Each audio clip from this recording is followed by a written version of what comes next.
সুপ্রভাত বন্ধুরা, সবাইকে স্বাগত জানাই আমার চ্যানেলে। সকালে বাসি কাজকর্ম সেরে স্নান সেরে সোজা চলে এসেছি ঠাকুর ঘরে। ঠাকুরের শয়নটা তুলে নিয়ে এবার নিচে গিয়ে ফুলগুলো তুলে নিয়ে এসেছি। তুলে নিয়ে ঠাকুরের বাসন মেজে ঠাকুর ঘরটা মুছে পুজোটাও করে নেব।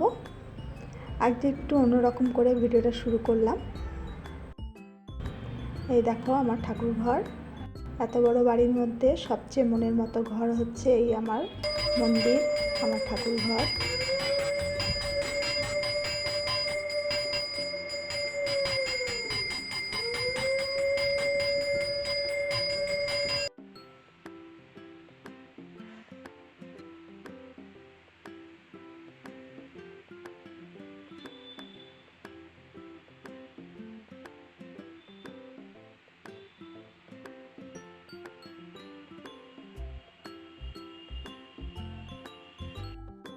পুজো সেরে নিচে চলে আসলাম। সকালে টিফিনে এবার ছাতুর শরবত খাবে মেয়ে বলল, আর আমি একটু মুড়ি ছাতু দিয়ে খেয়ে নেব, আর কর্তামশাইও তাই খাবে। চলো সকালে টিফিনটা খেয়ে নিয়ে তারপরে দুপুরে রান্নাবান্না কি করি। আজকে তো শনিবার, নিরামিষ আমাদের।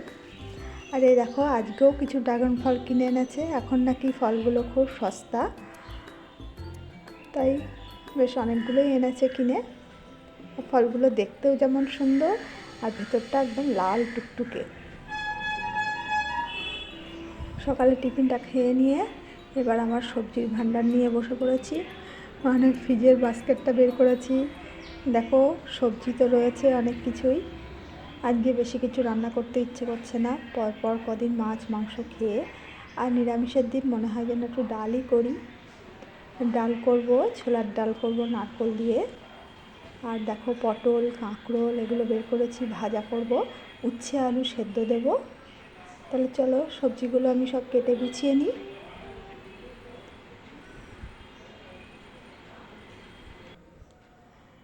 দেখো পটল কাঁকরোলটা আমার ভাজা করার জন্য কাটা হয়ে গেছে। উচ্ছেটা আলুটাও কেটে নিয়েছি। আলুটা আমি খোসা শুদ্ধই ভাতে দেবো। খোসা শুদ্ধ আলুটা সেদ্ধ করলে খেতেও কিন্তু খুব ভালো লাগে। আর নারকেল আদা টমেটো কাঁচা লঙ্কা এগুলো ডালের জন্যে কেটে নিয়েছি।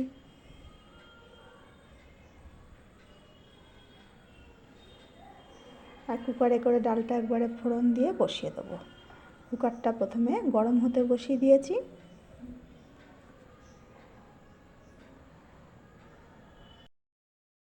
তারপর ডালটা ভালো করে বেছে ধুয়ে নিলাম। এবার কুকারের মধ্যে সর্ষের তেল দেব। সর্ষের তেল দিয়ে তেলটা গরম হয়ে গেলে ফোড়নে দেব জিরে শুকনো লঙ্কা আর তেজপাতা।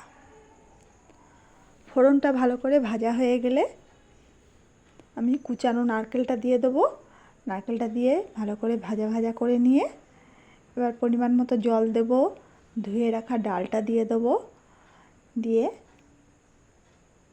প্রেসারটা মুখ বন্ধ করে দিয়ে সিটি মারতে বসিয়ে দেবো।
ডালটা দেওয়ার পর টমেটোটা দিয়ে দিলাম আর একটু আদা ঘষে দিলাম। এইভাবে ছোলার ডালটা করলে কিন্তু খেতেও খুব ভালো লাগে। আর একবারে কুকারে করেই হয়ে গেল, তাড়াতাড়ি হয়ে যায়। আমি 4টে সিটি মেরে নামিয়ে রাখবো। তারপরে পরে ঢাকনাটা খুলে দেখে নেবো যে সেদ্ধ হয়েছে কিনা।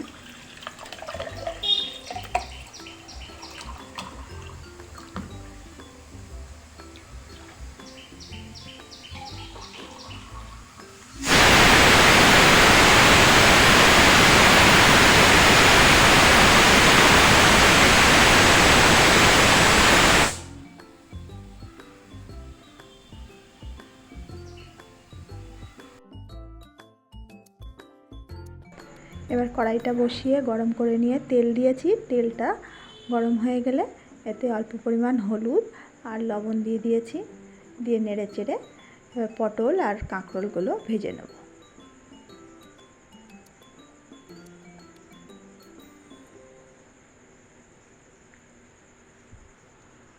একদিন বেশি রান্নাঘরে থাকতেও ইচ্ছা করে না, মনে হয় কত তাড়াতাড়ি রান্নাটা সেরে ঝটপট গিয়ে বসবো একটু।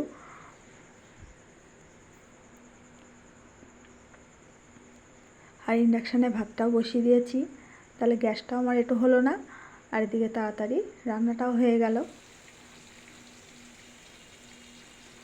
এই দেখো ডালটা সেদ্ধ হয়ে গেছে, পটল ভাজা হয়ে গেছে, কাঁকরোল ভাজা হচ্ছে। এবারে ডালটা খুলে আমি দেখে নেব সেদ্ধ হয়েছে কিনা ঠিক মতো।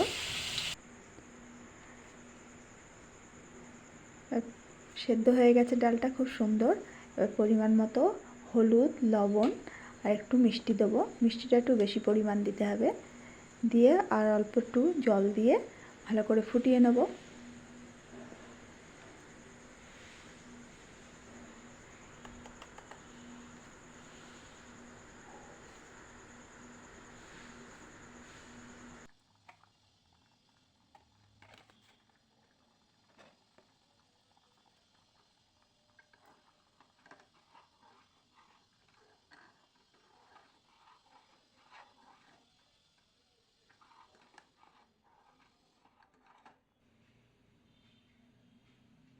এই দেখো ডালটা আমার হয়ে গেছে।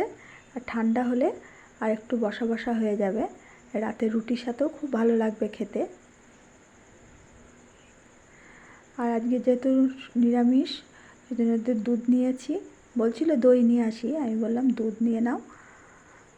দুধটা খুব ঘন করে জাল দিয়ে রাখলাম, ভাত দিয়ে খাবো বলে।